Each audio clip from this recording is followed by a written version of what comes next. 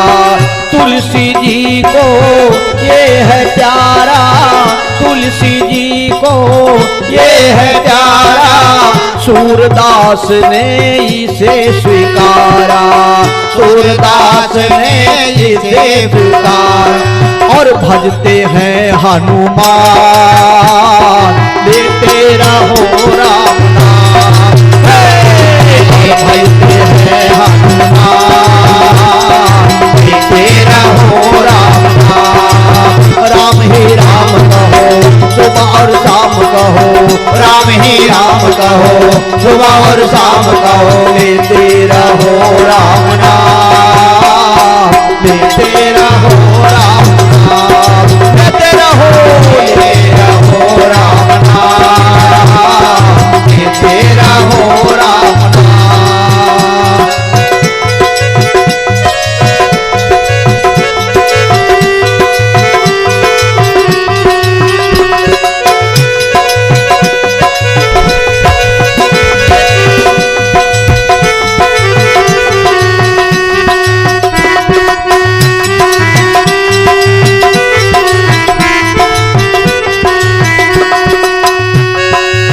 राम नाम तू भज ले प्राणी, राम नाम तो भज ले प्राणी, सफल होए तेरी जिंदगानी, सफल होए तेरी जिंदगानी। राम नाम तो भज ले प्राणी, राम नाम तो भज ले प्राणी, सफल होए तेरी जिंदगानी, सफल होए तेरी जिंदगानी। भज ले आठों याम, लेते रहो राम नाम, भज ले आठों याम, लेते रहो राम नाम।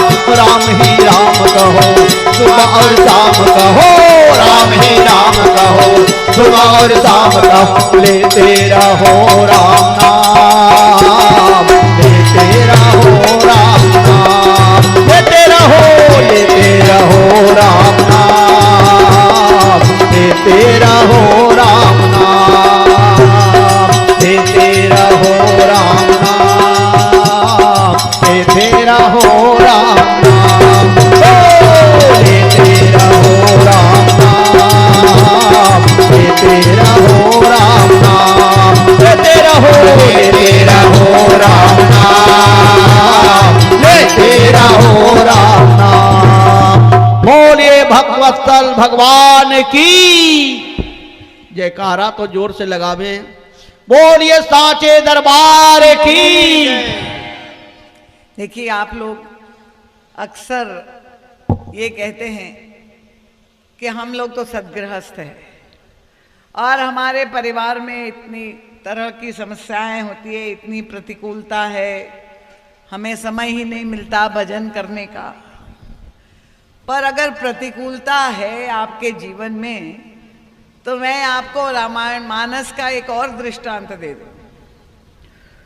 वो है रावण का छोटा भाई विभीषण।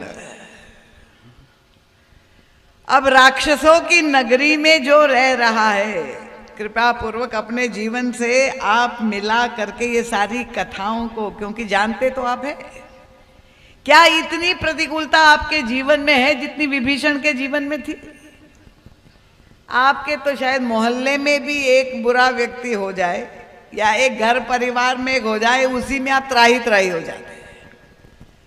पर ये तो पूरा राष्ट्र ही राक्षसों का, उसमें केवल एक अकेला सज्जन भगवान का भजन करने वाला। हनुमान जी महाराज भी जब वहां पहुंचे तो चकित हो गए।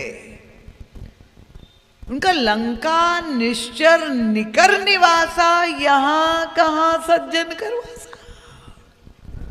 मन महतरक करे कपिलागा। उनको लगा कि राक्षसों की मायावी शक्ति है, लगता है कोई ये मायावी दृश्य है, क्योंकि दृश्य क्या देखा, हनुमान जी ने सारी लंका का निरीक्षण अंदर से बाहर से, दिन में रात में सब जगह देख लिया था। क्या कर रहे थे राक्षस? मैंने कहा दसमुख ये जीवन दर्शन है। दसमुख एक नाम नहीं है, दशरथ का एक नाम नहीं है। दशरथ और दसमुख ये जीवन दर्शन है, जीवन जीने की पद्धति। एक ने 10 को रथ के जोड़ दिया, ये जीवन दर्शन है उसका। एक ने मुखत्व भोग से जोड़ दिया, वही राक्षस सभी दशमुख केवल भोग वासना में ही पूरा जीवन निकाल रहे 10 इंद्रियों से। और तब उसमें जब हनुमान जी महाराज ने दृश्य देखा, क्या उनका रामायुध अंकित गृह शोभा वर्णि न जाए, नव तुलसिका वृंदता देखी हर्ष कपिराय। विचित्र जो है रावण विभीषण का भवन, वहां तुलसिका जो है बहुत सुंदर तुलसी का वन लगा हुआ था। और भवन पर आपको मालूम है क्या लिखा हुआ था? भगवान के आयुध तो लिखे बने हुए थे, शंख चक्र गदा पद्म धनुष बाण, सब भगवान के आयुध भी भगवान पर बने हुए। अगर आप लोग भी अगर अपना मकान बना रहे हैं तो विचार कर सकते हैं। और साथ में राम नाम लिखा हुआ। हनुमान जी महाराज ने ये दृश्य देखा, उन्होंने कहा कि यहां कहां सज्जन करवासा, ये तो सारे भक्त के लक्षण है, सज्जन के लक्षण है। मनमा तरक करे कपि लागा, ताहि समय विभीषण जागा। हनुमान जी महाराज प्रवेश ही कर रहे थे, सोच ही रहे थे, उतनी देर में विभीषण जग गया। महाराज श्री कहते हनुमान जी सोच ही रहे कि ये विभीषण कौन है, संत है कि असंत है, भक्त है कि अभक्त है। लक्षण मिल गया।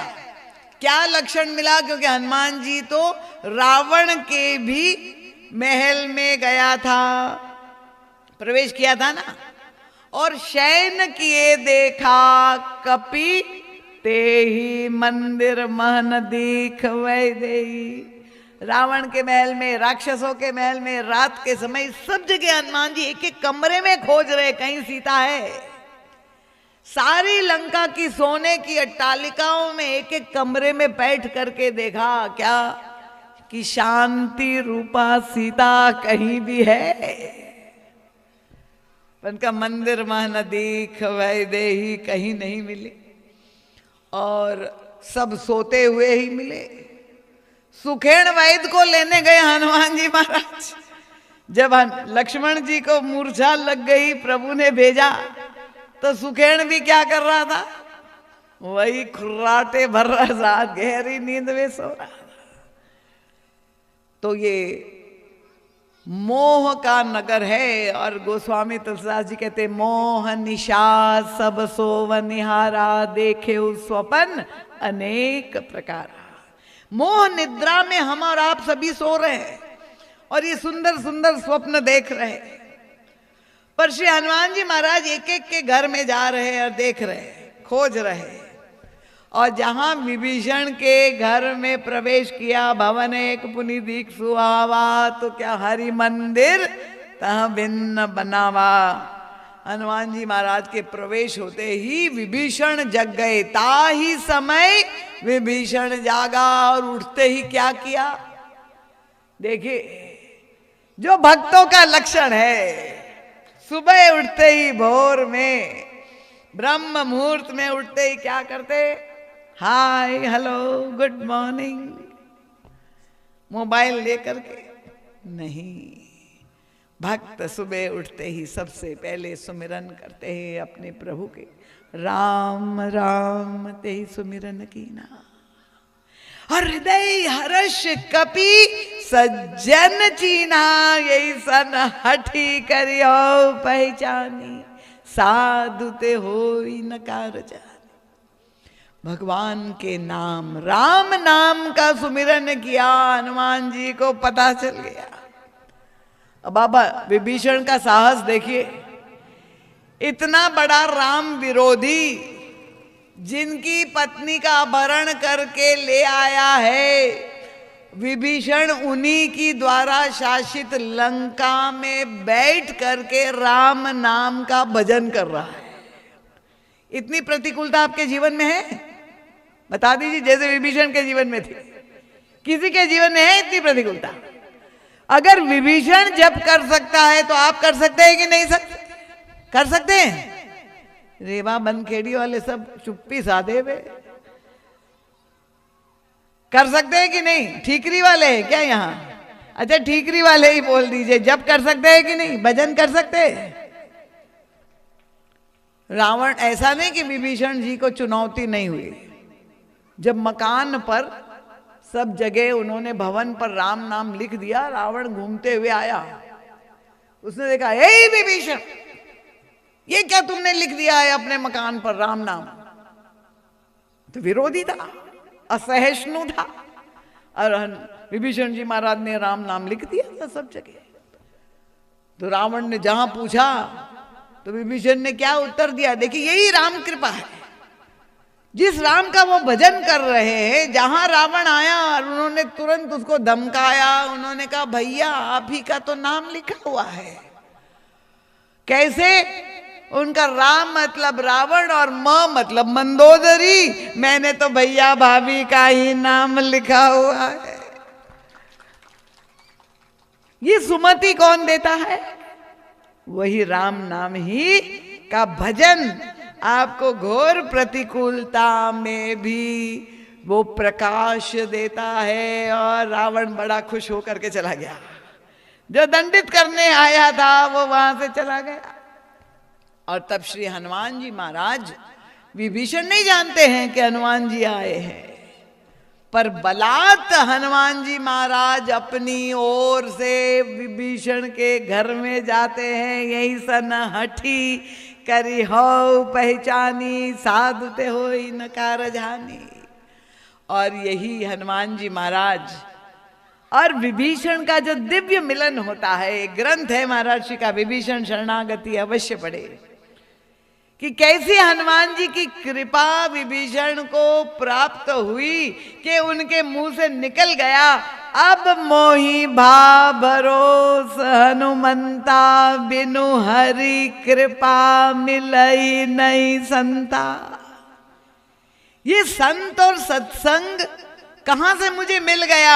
ये तो केवल भगवान की कृपा हुई है, भगवती नर्मदा की कृपा हुई है कि हमें सत्संग करने का ये सुअवसर मिल गया। तो हनुमान जी महाराज विभीषण जी महाराज का उद्धार का कल्याण कैसे करते हैं आप देखिए। आप लोग रोज हनुमान चालीसा का पाठ करते हैं, पर यही तो उसमें आया कि तुमरो मंत्र विभीषण माना, लंकेश्वर भय सब जग जाना। विभीषण जी ने की मित्रता हनुमान जी महाराज ने भगवान राम से करा दी, तो उनको राम के चरण भी प्राप्त हो गए, राम पद भी प्राप्त हो गया, और साथ में राज्य पद भी प्राप्त हो गया। रावण के वध के बाद लंका का स्वामी भी बना दिया, लंकेश्वर बना दिया, 400 कोस लंका का स्वामी बना दिया। ये संत की कृपा से, हनुमान जी की कृपा से। तो संत और भगवंत की कृपा हमारे जीवन में हो, उसके लिए आवश्यक है इस कलयुग में विशेष रूप से। किसी ने मुझे पूछा, दीदी माँ राम नाम का जप हमें कैसे करना चाहिए? मैंने कहा, गोस्वामी तुलसीदास जी ने पद में लिख दिया है, हर परिस्थिति में छूट है आपको। इसका मतलब क्या? वो कहते राम राम रमू। अगर आप प्रसन्न है, खूब आनंद है, तो राम नाम से खेलिए, राम नाम में रमण करिए। राम राम रमू, उनका राम राम रटू। अगर गुस्से में है, क्रोध में है, प्रतिकूलता में है, अच्छा नहीं लग रहा है तो रटिए, भले राम राम राम राम राम, गुस्से में ही सही। और अगर शांत मन है तो उनका राम राम जपो जी हा। हर परिस्थिति में आप भगवान राम का नाम लीजिए, वो परम कल्याण का ही सृजन करेगा। उनका भाई कुभाव अनख आलस, नाम जपत मंगल दिसी दस। वो स्वामी जी कैसे राम नाम के सिवा उनको लगता है और कोई श्रेष्ठ इस संसार में कोई और शब्द हो ही नहीं सकता। आप चाहे ज्ञानी हो, ज्ञान मार्ग की साधना करते हो, ब्रह्म को पाना चाहते हैं, ब्रह्मानुभूति चाहते हैं, तो ज्ञानियों के अभीष्ट ब्रह्म है।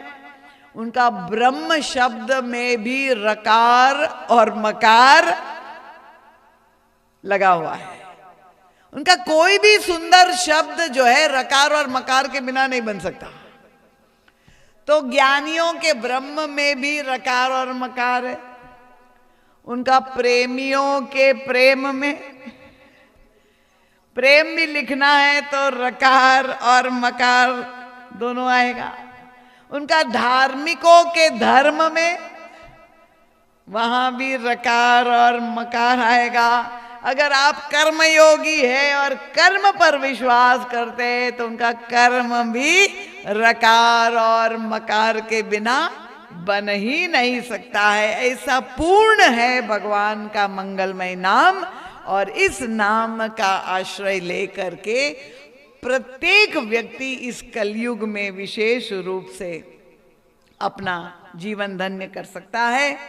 तो आप सबको बहुत बहुत साधुवाद के आप शांति से बैठे रहे और कथा श्रवण की, क्योंकि कुछ लोगों ने कहा कि आपकी कथा थोड़ी जटिल हो जा रही है, कठिन हो रही है। तो मुझे अब आशा है कि आप लोगों को कथा समझ में आई होगी, क्योंकि समझने का उद्देश्य यही है कि केवल सुन करके यहाँ समर्पित नहीं कर देना है, सुन करके जीवन में उसको हृदय में उतार करके जीवन में उसे चरितार्थ करना है। तभी राम नाम से आपको विश्राम मिलेगा और राम नाम के जप से आपके जीवन में राम राज्य की स्थापना होगी। इन शब्दों के साथ आप सबके चरणों में बार बार नमन वंदन प्रणाम करती हूँ। भगवान का नाम का जय घोष पूरे उत्साह से आप लोग सब करेंगे। बोलिए भगवती नर्मदा मैया की जय। सियावर रामचंद्र भगवान की जय। आपका जयकार ऐसे होना चाहिए कि वहां अयोध्या में राम मंदिर तक पहुंच जाए, क्योंकि झोपड़ी में राम आएंगे ये तो हम सब कह रहे हैं, राम मंदिर में आ गए। अब हमारे शरीर के रोम रोम में राम आ जाए, ऐसा हमें भगवान का भजन करना है। ठीक है, बोलिए पवन सुत हनुमान की जय। पूज्य पाद गोस्वामी तुलसीदास जी महाराज की जय। संत समाज की जय। भक्त समाज की जय। भारत माता की जय। सत्य सनातन धर्म की जय। गौ माता की जय। बोलिए सद्गुरुदेव भगवान की जय। बोलिए पूज्य दीदी जी महाराज की जय।